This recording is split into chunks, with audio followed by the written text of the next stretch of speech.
E ka guximin Sali Berisha ta ndryshoj sistemin elektoral që e mban atë në kryet një partie që e ka frikë, dhe asgjë tjetër. Liza Plumbesha në botën e çuditërave nuk meriton asnjë përgjigje.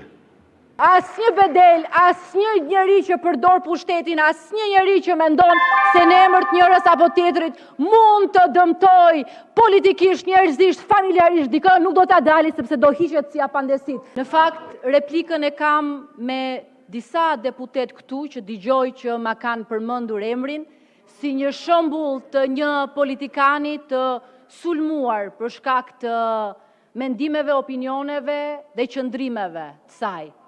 Dua të them me plot gojën se edhe përpara protestës, edhe gjatë protestës, unë kam folur për reformimin e pushtetit, kam folur për nevojën për vetë korrigjim, kam folur për nevojën për të kaluar nga sistemi i personalizimit ekstrem të pushtetit te sistemi institucioneve, kam folur për vetë pastrim, kam folur për luftë kundër korrupsionit, kam folur për administratën, kam folur për nevojën për të kuptuar që ky është një moment historik që ndan një epokë në një tjetër sa i takon demokratizimit mëtejshëm të Shqipërisë, kam folur për më shumë përfaqësim brenda partive politike dhe në sistemin politik, kam folur për nevojën për ta ndryshuar këtë sistem politik dhe këtë sistem zgjedhor i cili ka prodhuar një banalitet sot, nuk ka qenë kështu atëherë kur marrëveshja është firmosur, ka prodhuar stabilitet, po sot nuk prodhon më asgjë sepse njerëzit janë të papërfaqësuar dhe janë në rrugë dhe këtu s'ka as deje ideologjike, asgjë përveç se nevojën e njerëzve për të shpalosur veten në bazë të besnikërive përkohshme. Kanë folur për institucione shtetërore që përdoren, instrumentalizohen kundër njërit dhe tjetrin me besimin e madh se ne kemi gjithë fuqinë për ta ndryshuar këtë. Dhe unë po ju bëj juve pyetje, po ti Klevis, po ti Orida, po ti Tomor, po ti Belind, po ju të gjithë, madje, po ti Sali, po ti doktore, ke fuqin të hapësh rrugën dhe të demokratizosh edhe partinë tënde dhe ta çlirosh opozitën nga Fundoni, lutem.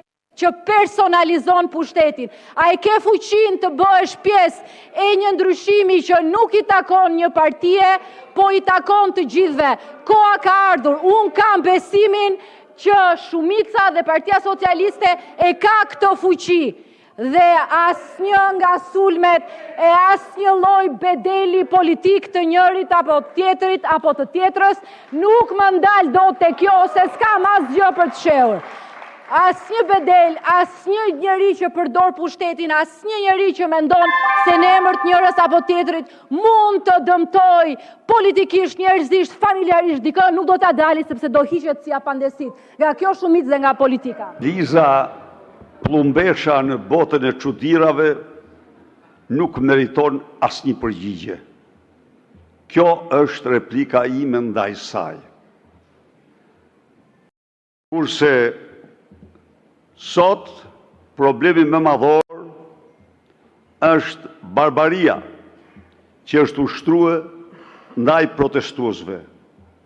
Një i ri gjendet po lufton për jetë në urgjencën e spitalit, i kanë thyer brit dhe shkaktuar pneumotoraks, i kanë krijuar, ja kanë dëmtuar kafkën dhe kanë futur në komë cerebrale, ndërkohë që këtu herojtë e vërtet shpallën terrorist.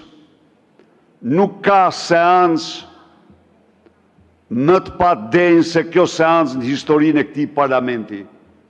Edhe njerë ky parlament ka vetëm një rrugë të shkri veten e vet, mbasi në mënyrë absolute nuk përfaqësoni vullnetin e qytetarëve. Kjo është e gjithë replika ime ndaj Plumbeshës në botën e çuditërave. Ju lutem, ka radhë, ka dhe balancë ndërmjet grupeve. Ju lutem mos ndryni, prisni do t'ju vi radha. Të gjitha këto janë thënë edhe janë stërthënë. Dhe ajo që duhet thuhet tani, dhe nuk do ta personalizoj, po të them nuk janë ligjet problemi, nuk janë mënyra se si ne interpretojmë sistemin, por është mungesa e guximit problemi kryesor I cili sjell edhe pasojat tjera. Mungesa e guximit civil, mungesa e guximit politik, integriteti për të qëndruar atëherë kur mendon se gjërat duhet ndryshoj, dhe jo sepse je në opozit dhe duhet patjetër të nxish kundërshtarin me çdo kusht dhe me çdo çmim, por sepse ke guximin së pari të bësh analizën e shtëpisë ku je. Dhe unë besoj që ne nuk duhet analizojmë protestuesit, as duhet I linçojmë, as duhet merremi me ta, as duhet I akuzojmë, përkundrazi, ne analizën nuk duhet ta nisim nga kundërshtari, por duhet ta nisim nga vetja. Dhe sërish po e pyes, e ka guximin Sali Berisha ta ndryshoj sistemin elektoral që e mban atë në kryet një partie që e ka frikë dhe asgjë tjetër. E ka guximin deputetet e rinj për të cilët kam respekt disa prej tyre t'i thonë bol ma, se nuk është ko bajlozësh, se ka 35 vjetë që lozin bajlozin, unë dhe askush, dhe mbajnë peng partit politike, e kanë guximin apo jo që të çlirohen nga bajlozi, po apo jo, dhe a I vetë, a I ka aq sens, sepse Shqipëria I ka dhënë gjithçka, e ka bërë kryeministër, e ka bërë president, e ka vënë në krye të vendit, a ka I guximin të thotë, koha ime ka mbaruar dhe nuk ka më nevoj për heronj, por ka nevoj për njerëz normal që drejtojnë këtë vend, dhe për ca të tjerë që kanë guximin të thonë boll. Kaq, e ke apo se ke guximin flamur, se këtu bën trimin foltore, e ke guximin të kuptosh kur koha ka ndryshuar. Koha ka ndryshuar dhe nuk fal askënd. I krizës së rëndë që ka pluar vendin, I revoltës më të fuqishme popullore nga vitet 90, qëndron në faktin e thjesht, por themelor, se ju nuk përfaqësoni qytetarët, se ju nuk keni legjitimitet, se ju nuk keni ardhur nga vullneti tyre I lirë, por jeni produkt monstruoz I kontrollit me të gjitha mjetet e krimit të vullnetit të qytetarëve shqiptarë. Edi Rama, kreu I juaj, akuzohet kontarisht dërkontarisht se në 140 fluturimet e tij ka transportuar tonelata euro, mundet dhe drogë,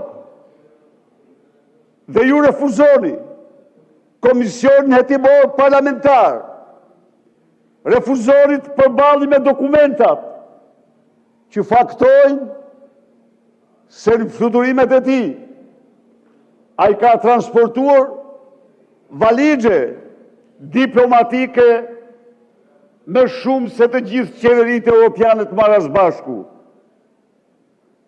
Ju nuk përfaqësoni qytetarët, por përfaqësoni njeriu I cili sa po u bë kryeministër në raportin e OSBE-dirit, OSBE-s, u tha se kishte transportuar në bankat offshore 200 milion euro.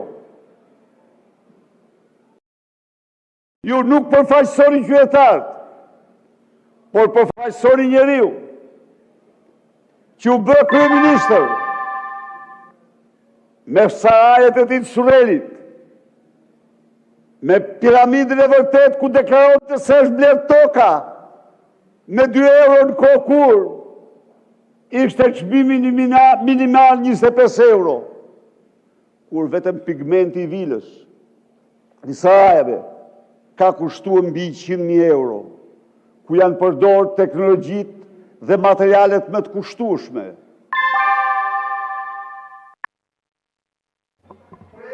Përfundoni, ju lutem. 8.500 metër katror.